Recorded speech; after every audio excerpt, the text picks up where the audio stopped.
Lauren Lucas is with us today on Rethink Real Estate. And Lauren is somebody that I immensely respect about her journey that she's gone through generating AI in order to create production within her business. AI is a clickbait word, there's no doubt about that. But the other part about this that really got me intrigued from the very beginning is how that she lost 3 team members and was able to increase her GCI by $400,000 and 20 odd transactions the preceding year, and using AI in order to replace those agents' production that had then left.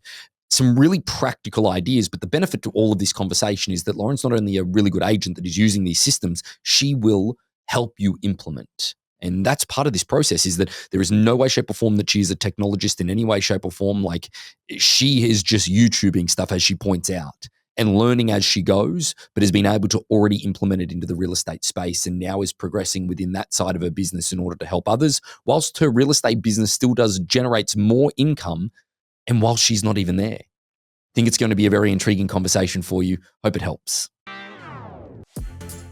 Welcome to Rethink Real Estate. My name is Ben Brady, and this is a real estate podcast aimed to deliver sales strategies, marketing tips, and business insights from industry experts and myself to build a listing-focused business for the future.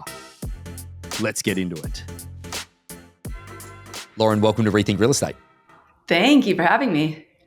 So, Lauren, I'm really excited to dive into the topic today because you can talk on a very broad spectrum, but we're going to use the word AI in the very first part of this podcast so that we capture as many people as possible to stay on or click on. But Lauren, Sure. Why should somebody hang on the episode? Why should they stick around? What value will they get from our conversation today? Absolutely. So I've been an agent for 9 years and I have failed more often than most people have tried. And with AI, I actually increased our GCI, our gross commission income last year, by over $400,000, even though we had lost half our team. So AI is my jam. I can talk all systems, processes, lead generation, and we're going to go over all of it today. Oh, that is great clickbait. Okay, I'm into that. $400,000 in GCI with you losing half of your team, correct?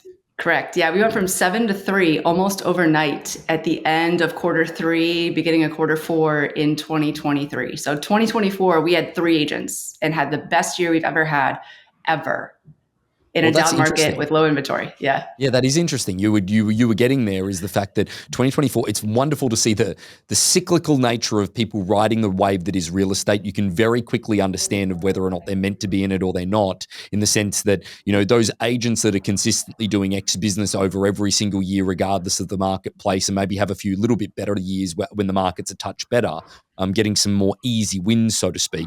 But it's so funny is that you go through and you do the business planning with many agents, and you go through 2022 was their absolute best year. 2023 was pretty good as well. But then you get into 2024 and it's historically their worst year that they've had in a very, very long time. And that is just riding the wave of real estate. Whereas you guys obviously being able to use AI to that extent. So I guess that I really want to try and understand the first part of this is that did you lose the team and then go into thinking that AI was the direction that was going to help you, or was it something you were working on prior to the team, prior to it being lost?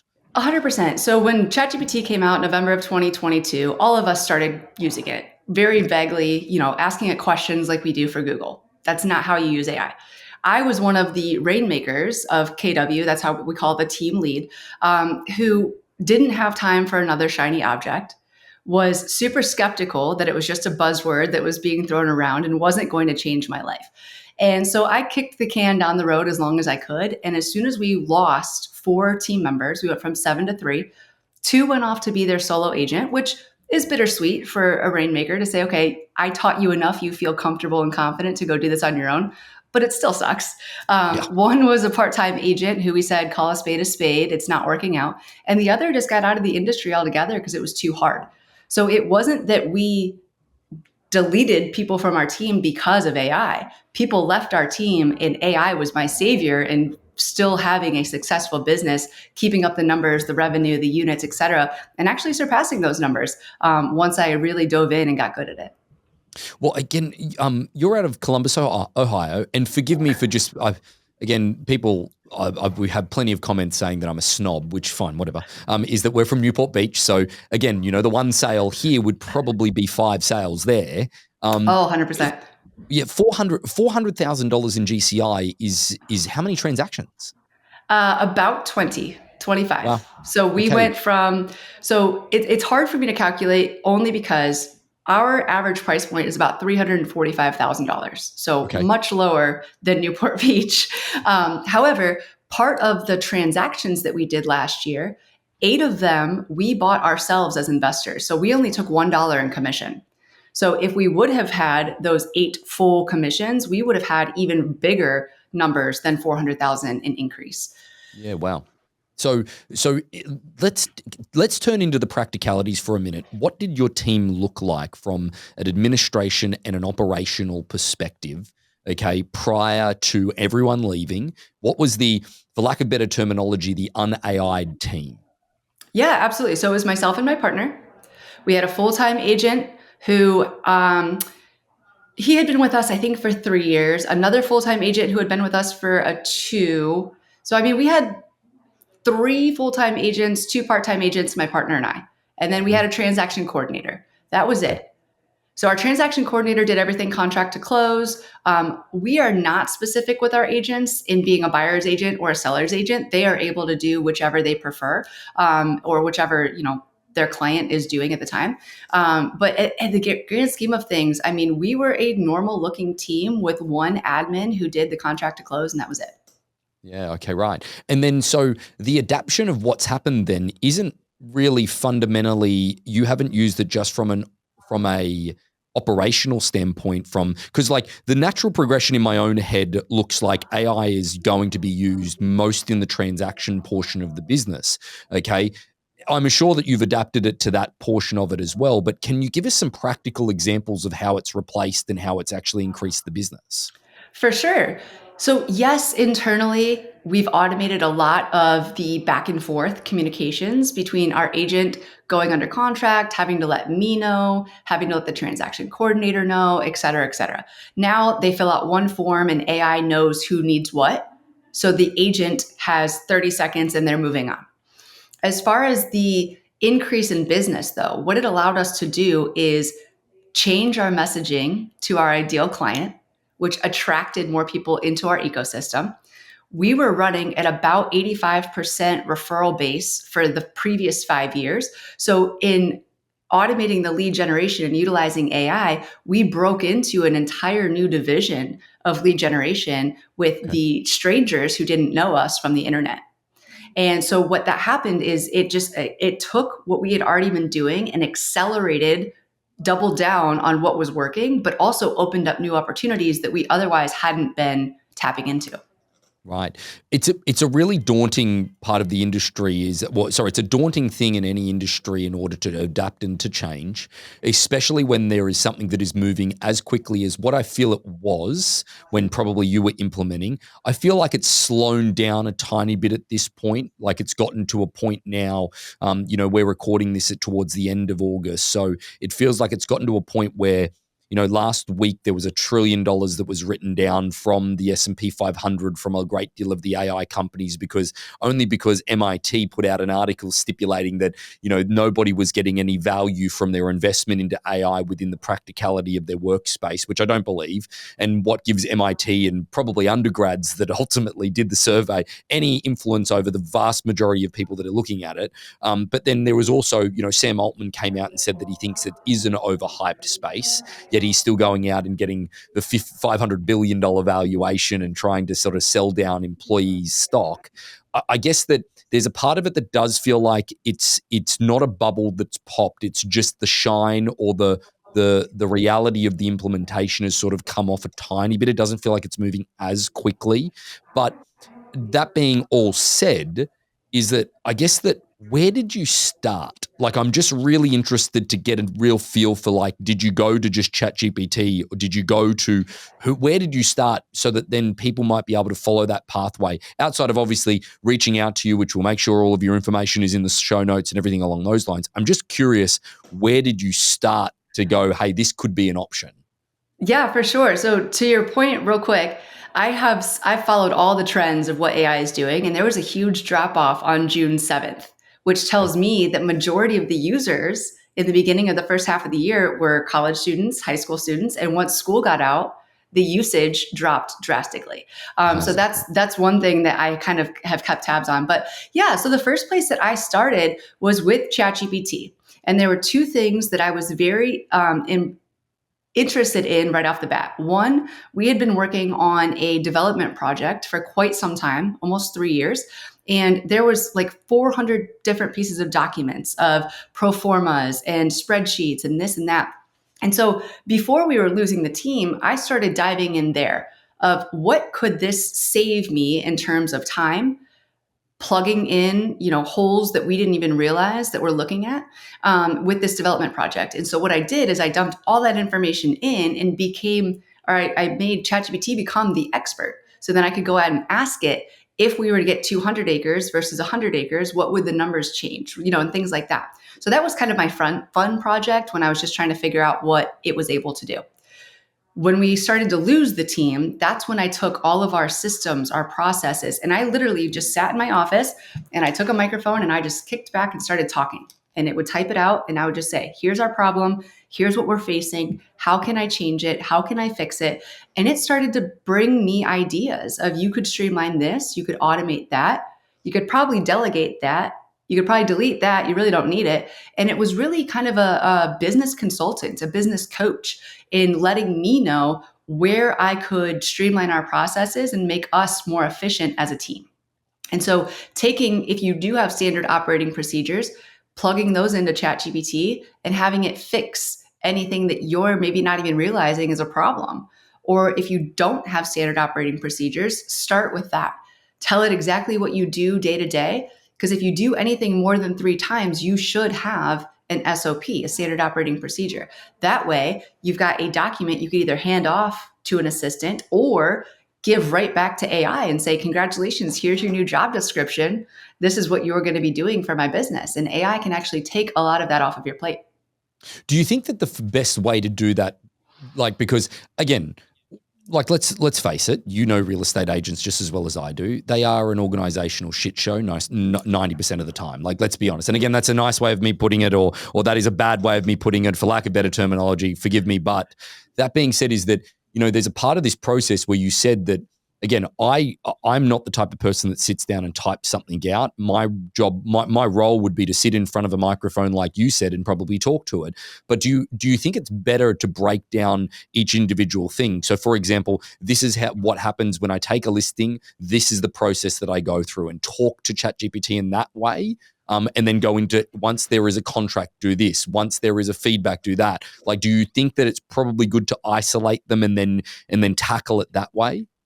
It can be. And if you already have SOPs, yes, is the answer, because you've already got some sort of a system, a process, a checklist, something that it's going to be able to understand. But Right. if you don't already have those in place, just talking to it and saying, here's my day to day, here's my job description, this is what I do, it will then organize those thoughts for you. And it will Okay. show you need a listing checklist, you need a contract checklist, and it will give you the ideas of what to build and outline what you even need before you start diving into what is that being built out. Yeah. Okay. So say you do have an SOP for your business and you've really got that dialed.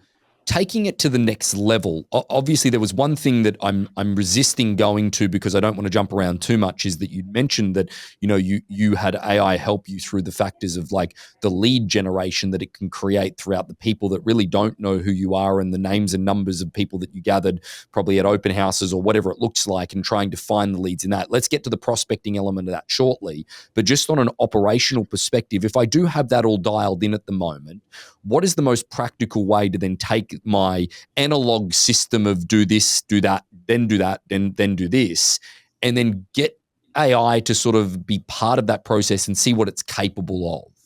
Yeah, the easiest way to do it at the moment is if you're using ChatGPT on the $20 version, you can create custom GPTs. So you can take that standard operating procedure, that SOP, and you can actually upload the file and create your own little worker that is AI. Now, if you want that worker to actually go do things for you, meaning check your emails, update your calendar, and things like that, that's an extra step. You've got to make it agentic or connect platforms together. But right now, today, even if you don't know how to use ChatGPT, you can create your own marketing specialist. Just upload whatever your SOP is for your marketing plan, your listing specialist, your buyer specialist. You can create these custom GPTs right on ChatGPT. And the fastest way to do that is on the left-hand column, about 4 rows down, there's a GPT button. If you click that, it'll open the GPT store. And then top right, there's a create button. And you can just click create, upload your files, tell it exactly what you want it to do, and then save that to your sidebar. So you have that assistant or that worker, if you will, right there in your pocket or on your computer for you at any time. And you can do that in a matter of 15 minutes. Wow. So there's a part of this that all like there's a part of this that when we started talking about operating procedures and we started talking about GPTs and we started about clicking here and then do this and ask that, there's probably, I'd go as far as to say 60 to 70% of the audience that glaze over and go, there's no chance in the world. But is that where you step in, Lauren? Is that where you and your team or what you're doing outside of the real estate business that you're running, obviously being a speaker and then being a consultant in the sense of that how this all works, you're a consultant that's specializing in the agent community and things that can help, correct? Absolutely. Yep. So right now I travel all over the country and I speak in different market centers and I do a 4 hour workshop. And by workshop, I mean I have slides and then I exit the slides and I'm literally showing you where to click, what to do, and how to get from point A to point B. I also have a school community for those who are outside of the scope of being able to bring a speaker in. It's group coaching, and every single Monday, Wednesday, and Friday for 1 hour, we all mastermind together and ask questions, and I'll show and go through exactly what platforms are best for what, how you can do whatever it is that you need to do within your business, and how to do it as cheap and as efficiently as possible. Yeah, wow. I think that's the part of this that I feel that it lacks in the real estate community, and maybe this is our first little insight to it. Is that the reality is the getting together as a group and talking about the different things that can happen. I think that's probably one of the biggest things that I would start with, in the sense that just hearing what other agents are doing and whether it's working or it's not. I think that's the part of it to absorb as much as you possibly can in the first case, because there's a part of this that you like. A lot of people are not very good at creating the idea from the very beginning, because even me thinking about how you did it, your team is gone and then you've got to do it. It's like, it's a little daunting. But then as we go on and we talk about the ways that you could do it or the ways that you've done it, is that then you get your own ideas and it becomes a momentum builder from there. For sure. And I think part of the reason with real estate that it becomes so isolated is that so many people are so competitive. Like there's enough to go around. We got to have community over competition, right? Yeah. Collaboration over competition is everything. And that's where you start to have ideas and having conversations like this. Even if I were to show a room of 40 people how to do one thing, each one of them is going to take something different. They're all going to have their own idea of what they could automate right then and there. So having these mastermind groups and having the collaboration is huge, because you're, one, not reinventing the wheel. Two, you're not throwing spaghetti against a wall to find out what sticks. You're literally hearing from others. Hey, I tried this, I tried that. This platform's great, that platform's not. And you're saving yourself months of time. Yeah. There's two ways that I want to take this conversation, but I'm going to just restrict it back to my original thing that I'd mentioned. Then we'll come back. I'm very interested in your CRM with an agent that is attached to that CRM. I'm very interested to hear about that. But then the part of it that's still captured, being a prospecting person, that's where my head goes, is that prospecting with AI and trying to use it in the sense of finding leads that possibly could have gone missed. Can you give me an understanding around how that might work in a prospecting perspective? Because it just starts to get,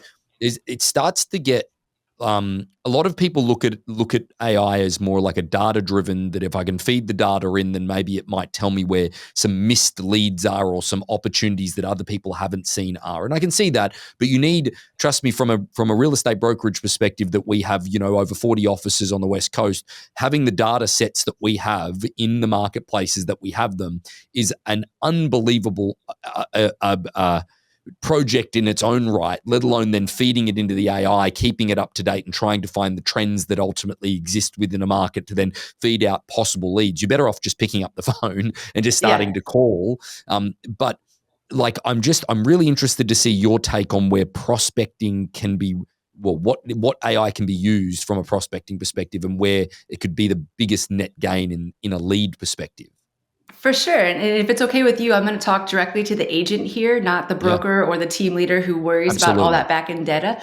Yeah. So for the agent, the first thing I want to say is make sure anything you're doing with automation, you are TCPA compliant and you are ATP or A2P compliant with the federal government if you're going to be texting or calling, because that's the first way you're going to get a slap on the wrist of $10,000 and get yourself in trouble.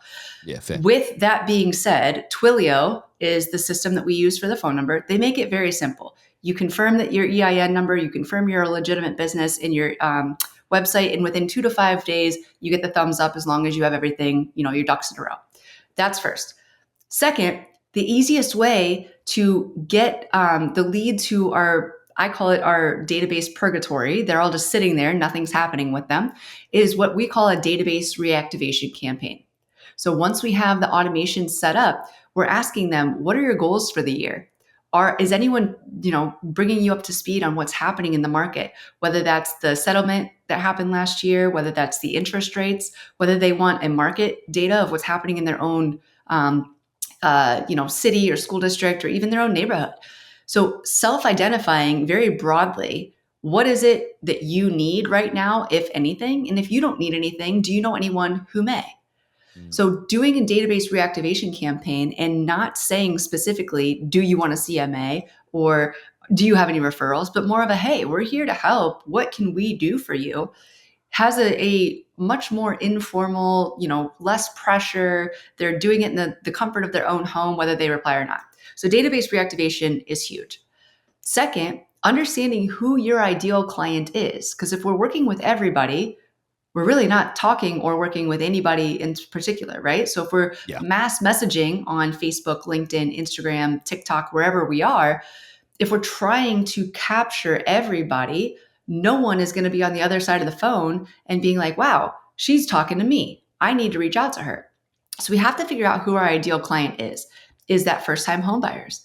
Is that downsizers? Is that investors? And make all of our messaging on any social media platform and email speak to a certain avatar or a client that we want to work with. Because what's going to happen is a lot of people are like, well, if I talk to just buyers, then I'm not going to get any listings. And that's just not true. You're Mm. talking about real estate. The consumer doesn't understand the difference. If you're talking about real estate, they're still going to come to you. But the riches are in the niches, right? So you've got to talk to somebody so they feel like they are being spoken to and they need to contact you. And so what happens is then you can utilize AI to analyze your profile already. Have it analyze your Instagram, your Facebook, and your LinkedIn. Who are you talking to? And is it the right person? And if it is the right person, great, keep doing what you're doing. And if it's not, utilizing AI to say, whoa, hold on a second. I want to be talking to first time homebuyers in Columbus, Ohio. Help me change my messaging. Help me change who I'm speaking to in my scripts, my carousels, my texts, and let's provide them with something of value.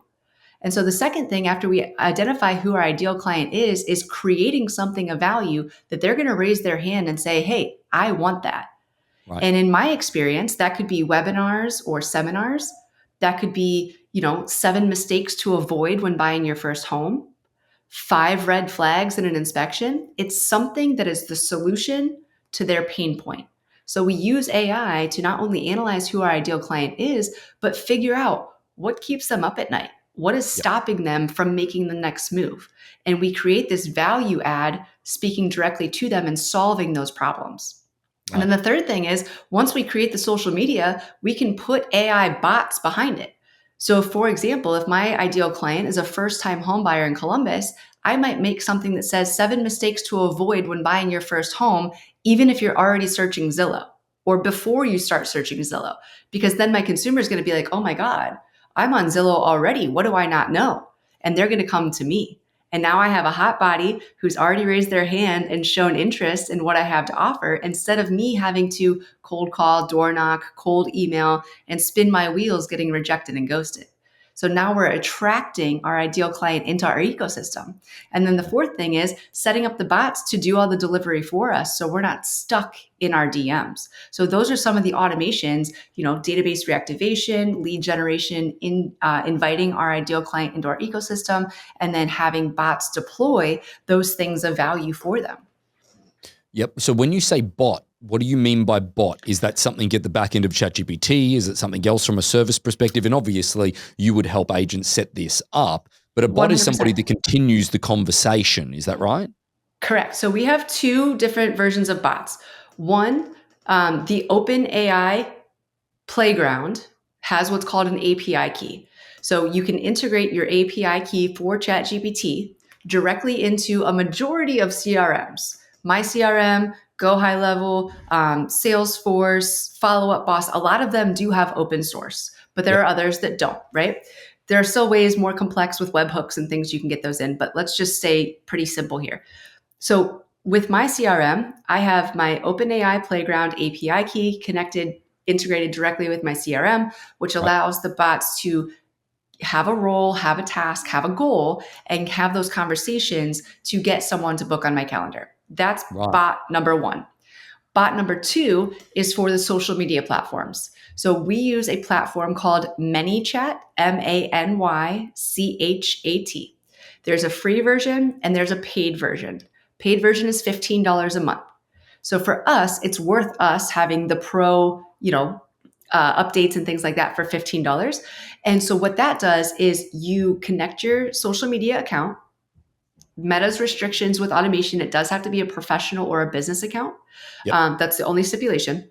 And so what happens is you connect your account, you tell the system, hey, when someone says this specific keyword on this specific post or any post, it's up to you how you want to do it, deploy this thing of value.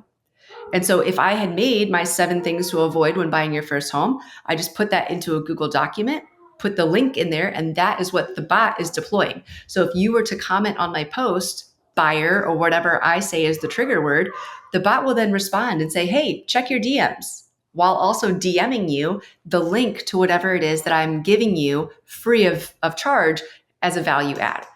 Right, right. So there's a part of me that sits back here, and I know that I want to take the negative approach to this of the agent that might have made it this far. If they were that negative, they're probably off the episode already. But that being said, is that I'm sitting back here going, yeah, but hang on, I've done all of this social media stuff and nothing have ever really come from it. It's really something that actually is just an intrinsic thing that's out there that sort of does a little bit of brand recognition, and I can target some of my database and they might see it, but yet they're going to call me anyway. They're not going to engage. But I believe that that's probably a case that they haven't sat down and done those few steps that we spoke about in the beginning about your target audience and trying to find out who that target audience ultimately is. And because the bot is actually really the third stage really of all of that in order to continue the conversation on. It's the identification, then actually getting the right type of content in order to then appeal to those type of people, and then having the things in play that then can automate it to an extent. So is that what you would say to somebody that's sitting back there at the moment going, I do all of this, I've done all of the content stuff, I've invested thousands of dollars in this and time and all of that type of stuff, and nothing has ever come off? Is that ultimately what you would say to them? Like, what would you say to them?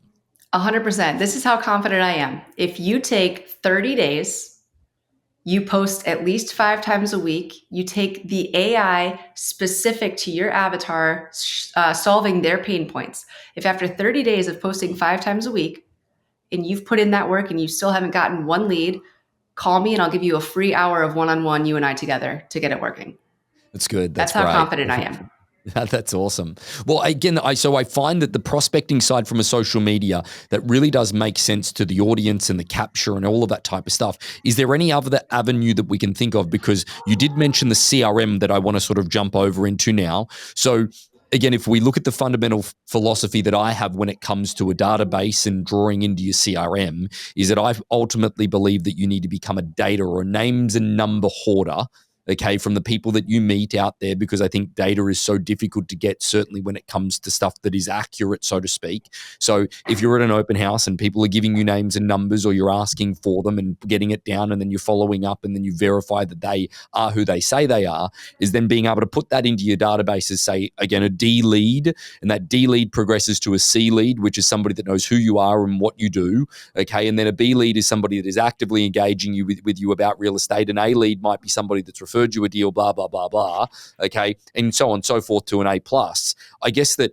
outside of that is that in an agent or a bot, so to speak, and I might be using the wrong terminology, that lives in your CRM, what is the ultimate benefit of that? For sure. So when a lead comes through, an open house, a Facebook ad, QR code from our farming, anything like that, the system itself will automatically create the contact. It'll automatically, in my world, we have a team, so it will round robin an agent on our team and assign it to that agent. It will update our pipelines, and it will start all the communications starting with ChatGPT. So say you come through an open house, I obviously now have a way to say, hey, if you actually give me your right information, I'll give you something of value because I already created it for social media. Right. And now you want to give me your correct information because you want that thing of value. And so now, as you're giving your information, the second you click submit to fill out your name, phone number, email, we ask a couple extra questions. We ask if they're pre-approved, and we ask how they found us, how they found the open house. That way, on that drop down of how they found us, it says my real estate agent. So we know, hey, they've already got an agent. Let's not even go there, right? But what happens then is once we get them into our world, I do lead management with AI. So the more emails they open, the more they reply to text message or emails, the more that they engage with us, it's continuously adding points to them. So I'm creating my own hot sheet of, are they a D, C, B, and now an A because they're engaging with our things, right? And so what Wow, used to take that's us, really I really want to click on that point to rate people based on the volume of engagement that they're having with your system without actually engaging with you is spectacular. it's huge.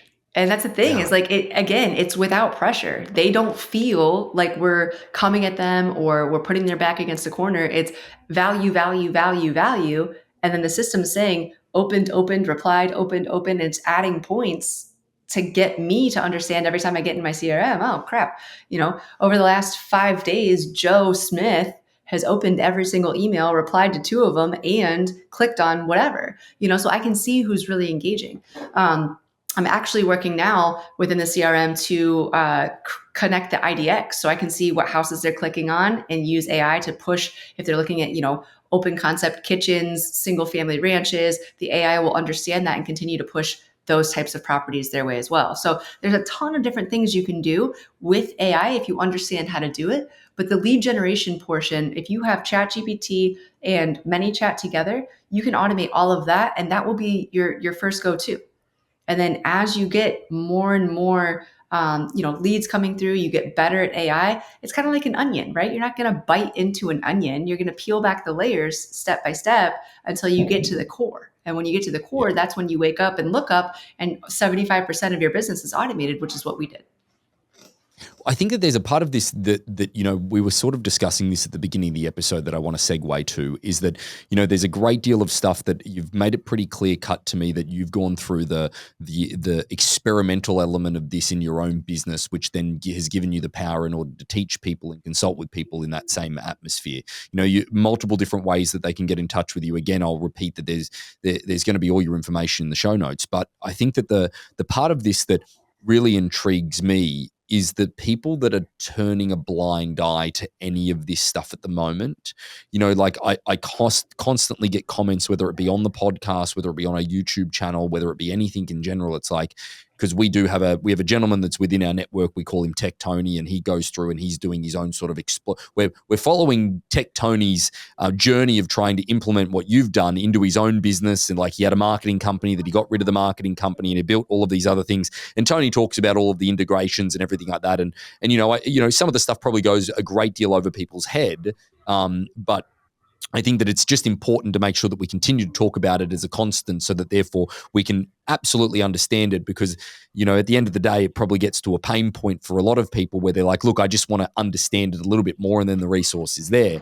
But as an industry, I think that it's probably been neglected a lot at the moment, the AI portion of the business and the infrastructure to people's business, because there's a great deal of noise going on out there in the community. There's a great deal of stuff around buy-side commission, and this probably stems a little bit away from the technology side of it, but it more stems to just the overall picture of the industry. Not only is it then you've got AI as the noise component of people believing that they're missing something, you've got the buyer-side broker commission that obviously is actually shown a little bit healthier, as you and I discussed previously.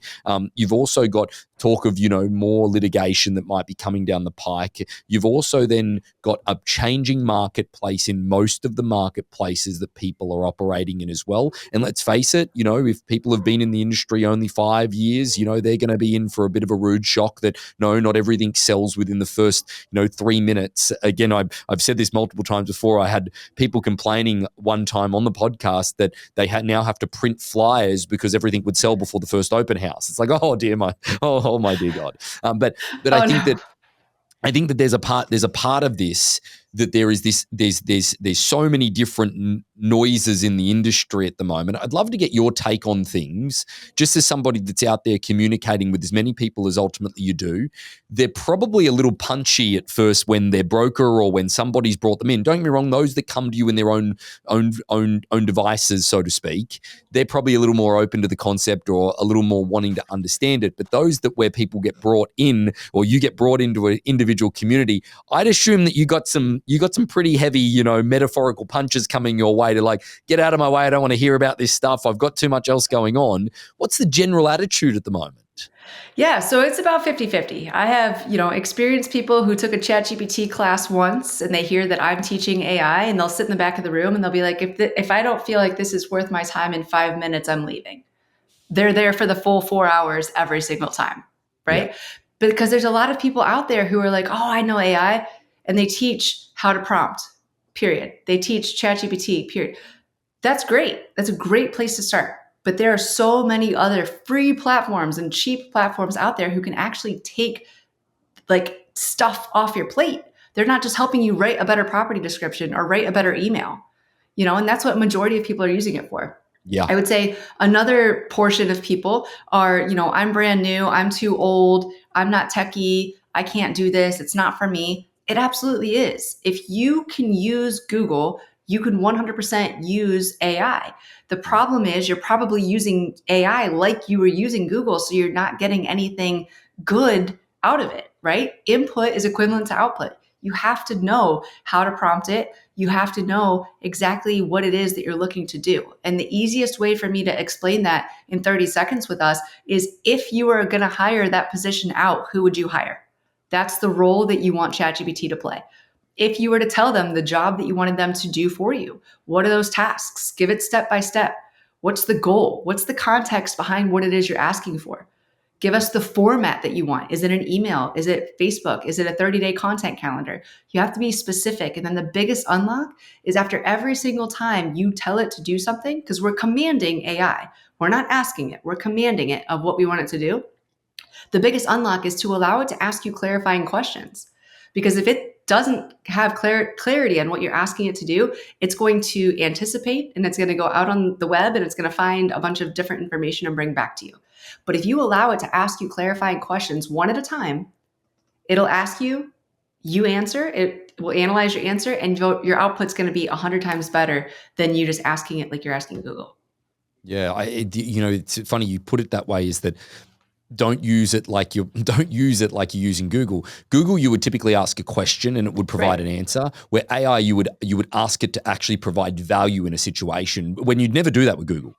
Yeah. And I mean, you can use it like Google, you can ask it questions, but you're not going to get the output that you're looking for. It's going to be vague. It's not going to be descriptive. It's not going to be anything that is, mind blowing. So of course, those types of people who are using it that way are like, oh, this is just another thing. But when you really break it down to you are this person, this is your task, this is the step by step, here's examples, here's the format I want you to put it in, and ask me any questions, you're going to be blown away at the outputs that you get back. So I think that where is, and again, this is a horrible question, so forgive it, is that where are we going? I believe that we've hit sort of a pinnacle edge that, like, for example, I'm very inquisitive and curious, but I don't have any technical ability. And I'm trying to stay up as much as possible. And I feel like I've sort of caught up a little bit to where, you know, okay, I understand the deep learning and the deep searches and the agent side of it a little bit. And I understand, the GPT side of it and creating your own. I understand, the integration and how to use it to, on a daily basis for myself. But outside of that, I feel like I've hit my limit, and I'd like to think that I might be in the top 20% of what an agent would be from a technical perspective, only by default with our own technology platforms that we've built for our companies and all of that type of stuff. By default, then there's sort of the other people, the upper echelon. Okay, that's not even to your tier at this point. It's maybe some of the tech Tonys who's in our business at the moment that's really trying to play into it. Trying to plug things in with AI keys and all of that type of stuff and his own bots and all that stuff. But then but outside of that, that is such a small portion of the crowd that is able to progress forward with the advancements that AI is making. There's so many different things that are happening behind the scenes. I think that ChatGPT has done an incredible job, much like Apple, at product. They are Mhm. really good with the general consumer within a product, but then you've got all these groks and you've got all these other things over here that are still making unbelievable progress, but to the layman's person's eyes, it's, oh no, it's still pretty similar. You know what I mean? However, there's leaps and bounds from an enterprise perspective behind the scenes that are going to happen over here. But I feel like we've hit this sort of threshold as your general user. Am I wrong in thinking that at the moment, or what are your thoughts? No, you're not wrong. And here's the thing is I have zero tech background. Everything that I've learned off of YouTube. So I'm just a couple of steps That's ahead great. of the people who are listening to this. I built what I built out of necessity for my business. I'm not some tech person like Tech Tony who's like, let me go think of things that I could interject. No, I sat down and I said, what is the bottleneck in my business? How can AI help me? And I would plug that in and move on to the next thing. And so I think that that's where people it can be daunting. It is a lot. And there are a lot of different platforms and LLMs and different, words and things like that. Just focus on what it is that you need in your business. You don't have to learn all of it. What is it that you need? What platform or LLM, which is the Grok, Perplexity, DeepSeek, ChatGPT, Claude, which one of those is best for what you want it to do? Fun fact, about 40% of them are all underwritten by OpenAI, so they're all about the same anyway. Yeah. And just stick with that. You don't need this huge tech stack. You need two or three things that are going to affect you and your business and take you on a trajectory where you want to go. And Yep. even at that, it doesn't have to be that now you've got this time back, you've got to build this empire. Maybe Yep. you're a new mom and you want to spend time with your kids, and now your business is running on autopilot so you can be more present. Or maybe you're getting out of the business and you're wanting to hand off and sell a referral. There's a ton of different ways that real estate can go. Don't think that you have to learn all of it. What do you need in your business? What are the bottlenecks? Plug in there, period, end of conversation. Mm. Leave it at that. You don't need to have all these shiny different things. What do you need? What's working for you? Do that and stop there. I think we can be grateful as an industry that ultimately the replacement of somebody that manages emotion and actually physically opens the door is nowhere away from actually being replaced in any way, shape, or form anytime soon. We're Yep. in that part of the industry where we can just benefit from these evolutions of things if we wanted to ride that wave. Yep. And I think that that's where having people like yourself, and we're excited as a community to have you in our community now, because I think that you'll see that there's a great deal of intrigue, as you've already have. And this is probably a really horrible question for me to ask you on air, but is this the pathway forward? Are you still going to have your real estate business? Is this like the avenue of helping people understand this stuff that you see more of your business, or what's the pathway for you forward? For sure. So my story is I got into real estate to help people change their family trees. I don't come from money. My first house I ever tried to buy was a short sale. And if I'm allowed to say it, it was a shit show. And I wanted to learn what went wrong and help the next person. So my evolution, even into real estate, was to help people change their generational wealth, build their family legacy. And then we built the team in 2019 so we could do that at a larger scale. And so now my evolution is now I'm doing this to all of you so I can help more people help more people and do it at a bigger scale. So my team is still here. We're still selling real estate. We're already at like 75% of what we did last year, even with me being gone. So we're still moving and grooving. We're not ever going to leave. Like, the brand is the brand, and we're here to stay. But if I can help more people, then that's my purpose. That's my legacy. And to your point too, AI is not going to replace any of us if we let it. But the agents who are utilizing AI are going to take market share. And if you look back at my case study from 23 to 24, we increased units by 20, volume by 7 million, and GCI by $400,000, even though we had lost half our team. That's 30% average across the board. That's how agents who are utilizing AI are going to take market share, is because we're not spinning our wheels, burnt out on our phone, missing every little thing. We've learned how to implement the tiny, minuscule things that we need in the beginning, how AI can take that off of our plate and still keep the engine running. Yeah, congratulations on 75% of the way there already. But then also, I think that it's one of those things that it just gives us the opportunity in order to, double our output, triple our output, from that 100%. individual one person as well. So again, Lauren, we appreciate you jumping on and giving us the guiding rails through this interesting industry. There's no doubt about it. And maybe we can do a quick catch up again in a few months' time as things progress even further, or as there's significant updates. We'll make sure your information's in the show notes. As I mentioned, you have your own CRM. You've got a whole bunch of technical support and opportunities for those that are listening. Is that the best way to reach out to you, through social? Yeah, my social media is just Lauren Lucas _RE for real estate. So LAUREN LUCAS _RE. It's that on LinkedIn, Instagram, and Facebook. Wonderful. Well, thank you for joining us on Rethink Real Estate. Thank you. So about 75% of our audience hasn't liked, followed, or subscribed to our podcast. It would mean the world to us, and it would help this podcast more than you know to expand our reach if you were to like, follow, or subscribe on any of the platforms that you're watching or listening on. Thanks again.